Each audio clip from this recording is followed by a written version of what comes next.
Imagine for a moment a life where you never really second-guessed yourself, where every choice, every word, every outfit even was purely for you.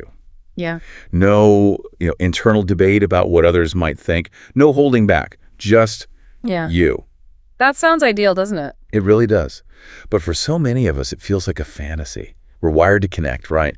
And that means we often crave being liked, accepted, praised. Absolutely. It's a very human thing. But what happens when that craving starts to, well, dictate everything? What's the real cost of living for other people's approval? That's the core question. Okay, let's unpack this. Today, we're doing a deep dive into something almost everyone feels, the fear of judgment.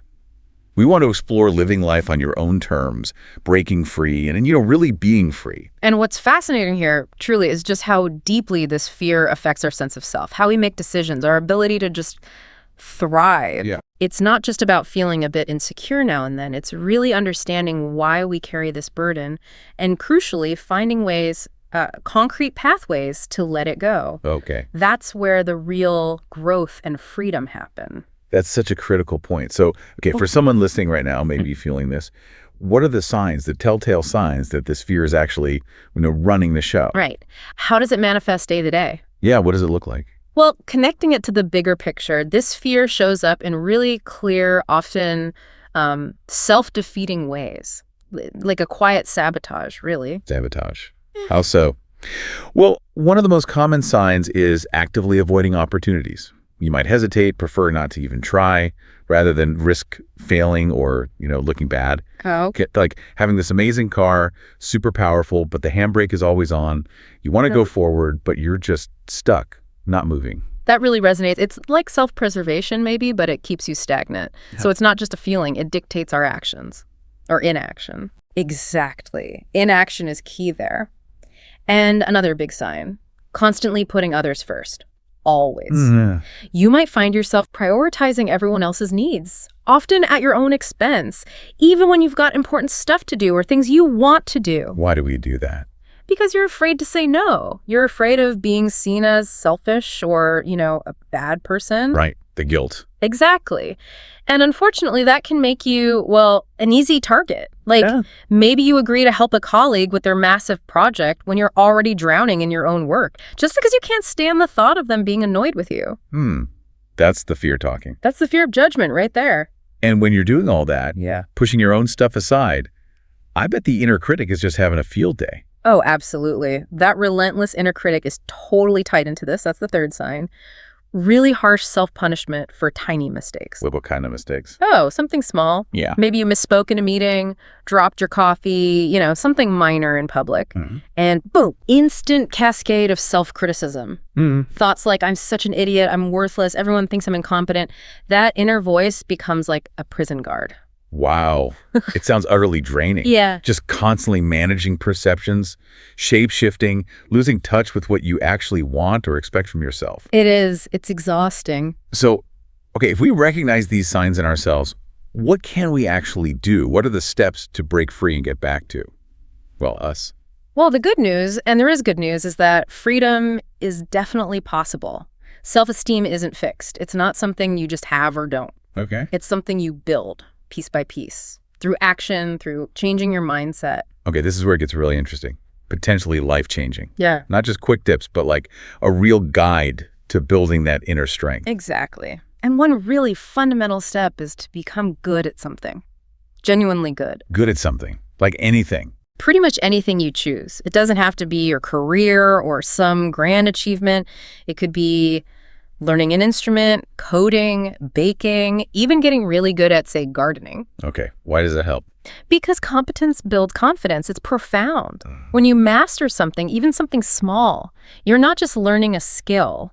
You're proving to yourself tangibly that you can learn, you can improve, you do have valuable abilities. It directly chips away at that feeling of, I'm not good enough. I like that. Tangible proof against the inner critic. Okay, what's next? Building on that, it's crucial to acknowledge and learn from mistakes instead of just beating yourself up. Easier said than done sometimes. Oh, absolutely. But mistakes aren't failures. They're just data. Really rich data for growth. Data. Okay. How do we use that data? Try this. Grab some paper, write down a past mistake that still bothers you, one that makes you cringe. Okay. Got one in mind? Now, right next to it, write down the specific lesson you learned. What did that experience teach you? Like maybe you were too passive in a situation. The lesson is about setting boundaries earlier. Extracting the wisdom. Exactly. Extract the wisdom. And then you can symbolically get rid of the paper. Tear it up, burn it safely, whatever. It shifts the focus from you're terrible to, okay, how can I use this to be better? From blame to growth. I like that framing. And that probably leads into the next point, taking care of yourself. You got it. Prioritize your own needs. You're a human being with feelings, goals, plans, just like everyone else. Sounds simple, but it's hard. It is hard, especially if you're used to people pleasing, but learning to say no when you don't want to do something, regardless of the potential reaction, that's vital. Why is it so vital? Because in most situations, your needs should come first. If you completely deplete yourself taking care of everyone else, you've got nothing left. Setting boundaries is actually an act of self-respect. Okay, boundaries, self-respect, makes sense. But what about the people around us? Sometimes they're the source of the judgment, or they just drain us. That's a really important piece, Right. which leads to ditch toxic relationships. Oof, that can be tough, especially with family. It can be incredibly tough, but you have to seriously consider distancing yourself from people, friends, sometimes even family who consistently disrespect you, put you down, or mistreat you. Because staying sends a message. Exactly. Staying kind of implies you accept that treatment. It reinforces that it's okay. So what's the alternative? Actively seek out connections that nourish you. Join a club, volunteer, reach out to old friends who share your interests. Surround yourself with people who inspire you, lift you up, who value you for you. That positive energy, it massively reduces stress and boosts happiness. It's like curating your own supportive ecosystem. Okay. So build skills, learn from mistakes, prioritize needs, curate relationships. Yeah. What about pushing ourselves, taking risks? Yes. Take chances, even small ones. Small risks, like what? Trying a new hobby you might be bad at initially. Speaking up with an idea in a meeting. Starting that project you've been putting off. These small risks build confidence in your ability to handle things. Even if you fail. Especially if you stumble. You learn to navigate obstacles. You refine your skills. Failure is temporary. It's feedback. Use those losses to get better. And this is crucial. Avoid comparison. The comparison trap. So easy to fall into. So easy, especially with social media. But constantly measuring yourself against others, it's just unhelpful. It's demoralizing. You wouldn't compare a beginner jogger to an Olympic sprinter, right? No, of course not. So focus on your progress. Compare yourself today to yourself yesterday. Aim to be a little better, learn a little more. That's sustainable growth. Okay, that's a lot of actionable stuff. It sounds like real work, changing these deep habits. It is work, no doubt about it. But the alternative, staying stuck and afraid, sounds worse. This isn't about becoming cold or uncaring, though, is it? Just shutting people out. Not at all. And that brings up a really important question. What's the foundation for all this? What allows you to take these actions to release that fear of judgment? Yeah, what's underneath it all? It's self-compassion. Self-compassion. Okay, tell me more about that. It's about how we treat ourselves, especially when things are tough. When we mess up, when we're struggling. Yeah. It's about being gentle, kind, understanding with ourselves. Like you would with a friend. Exactly like you would with a good friend. That's the first element. Self-kindness. Don't just pile on the criticism when you make a mistake. Offer yourself some warmth, some understanding. Instead of instantly attacking yourself. Right. The second element is common humanity. Recognizing that being imperfect, being vulnerable, making mistakes, that's just part of being human. Everyone struggles. You're not alone in it. That helps take away the shame, maybe? Precisely. It reduces that feeling of isolation. And the third element is mindfulness. Mindfulness. Being present. Being aware of your negative emotions, your difficult thoughts, without either stuffing them down or getting totally swept away by them.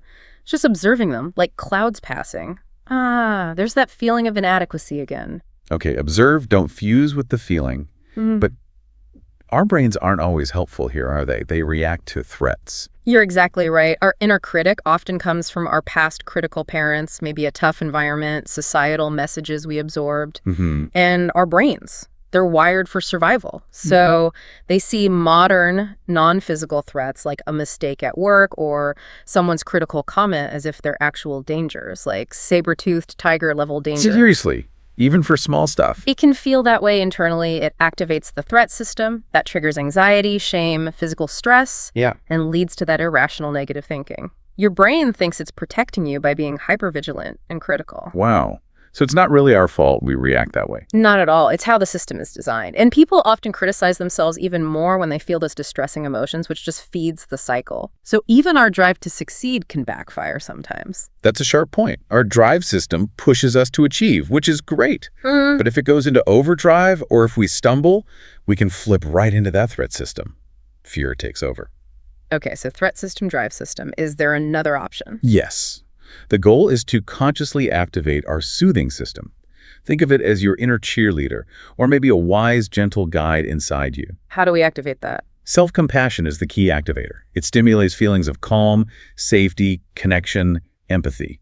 It's like having that wise presence saying, hey, it's okay, mistakes happen, you can handle this. Moving from inner critic to inner ally. I like that.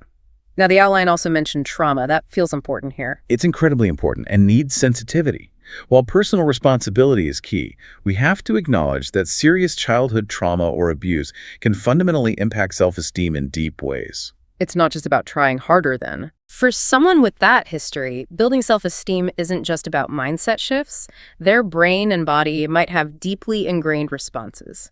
Healing often requires specific therapeutic tools, professional support, to address those neurological and biochemical effects. So low self-esteem can be a result of trauma, not just a lack of effort. Exactly. It's a call for a specific kind of healing journey, often needing professional guidance. Okay, that's a really crucial distinction. So for those of us maybe without that deep trauma, what beliefs might still hold us back from self-compassion? Oh, there are common ones. Things like, if I'm kind to myself, I'll get lazy, or being kind to myself is weak, or even feeling like I don't deserve kindness. Yeah, I could see those. So you have to ask yourself, are these beliefs actually serving you, or are they just feeding that inner critic? Good question. And Yeah. the benefits of pushing past them. They're huge. Less anxiety, less depression, more motivation, more happiness, stronger self-worth, more resilience. You start to accept your imperfections with kindness and worry way less about what others think.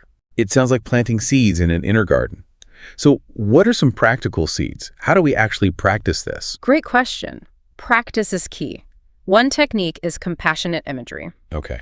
You create a mental image that embodies compassion for you. Maybe it's a wise figure, a warm light, a comforting animal, something strong, kind, non-judgmental. When you feel stressed or critical, bring that image to mind. Let it soothe you. I like that. What else? Safe place imagery. Close your eyes. Create a mental safe haven, peaceful, calm. Engage your senses. What do you see, hear, smell, feel there? It could be real or imagined. You can even link a word or gesture to it to quickly bring yourself back there when needed. Like a mental escape hatch. Kind of. And another one. Mindful breathing with compassionate colors. Focus gently on your breath. Imagine a balloon in your belly. Okay. As you breathe in, fill that balloon with color you associate with warmth, kindness, compassion. Feel it filling you up. If your mind wanders, and it will just gently bring it back. Gentle focus. Gentle focus. And a quick note. If breathing exercises make you more anxious, which happens for some people, skip it. Find other techniques that work for you. The goal is self-kindness, not forcing something that feels bad. Right. Find what fits. So it's a gradual process then. Yeah. Rewiring patiently, not flipping a switch. Exactly. It's a journey, a continuous practice. And ultimately, this whole deep dive, it's really about realizing that your authentic self, that's your greatest strength. That's the core truth. Your unvarnished, true essence is your most powerful asset. Yeah, you hear people say, oh, it's not that easy. And yeah, life isn't easy. No one's saying it is. True. But what's the alternative? Being a robot? Living a life programmed by what you think others expect? Nobody deserves that. Absolutely not. And what's so liberating is realizing you don't have to be like anyone else. You don't need to be some specific type of entrepreneur or programmer or artist. You just have to be you. That's spot on. And the art of not caring what others think, it isn't about being defiant or arrogant. It's about deep self-awareness. It's about reclaiming your energy for what matters to you. Living by your values. And mindfulness helps there too. Hugely. Mindfulness helps you observe your thoughts, including those what if they think thoughts, without getting tangled up in them. That observation creates freedom, non-attachment to the outcome or the approval. So for everyone listening, what this really means is taking back control, little by little, trusting yourself more, knowing deep down that you really are good enough just as you are. That's the heart of it. So today we've taken this deep dive into tackling that fear of judgment. We looked at the traps, the psychological hooks that hold us back. Yeah. And we explored these powerful tools, building real self-esteem, cultivating that crucial self-compassion that can set us free. Tools for liberation, really. Right? We learned that living on your own terms means really knowing yourself, accepting your imperfections, that common humanity piece, learning from mistakes without the harsh self-attack. And nurturing that inner cheerleader. Yes, nurturing the inner cheerleader, not letting the inner critic run the show. It's about gradually, bravely, showing the world who you truly are. Trusting that your authentic self is more than enough. It really is. This journey, it feels so personal, but it's also, like you said, profoundly liberating. It absolutely is. It's about creating a life that genuinely feels like yours, not one dictated by, phantom expectations or imagined judgments. Yeah. And maybe the key takeaway is this. You don't need everyone to like you. You just need to be free enough to truly like and honor yourself. Beautifully put. So as you go about your day, maybe consider this. In what small way, what tiny, authentic way, can you show just a little piece of your true self today? And what freedom, what sense of relief might that unlock for you?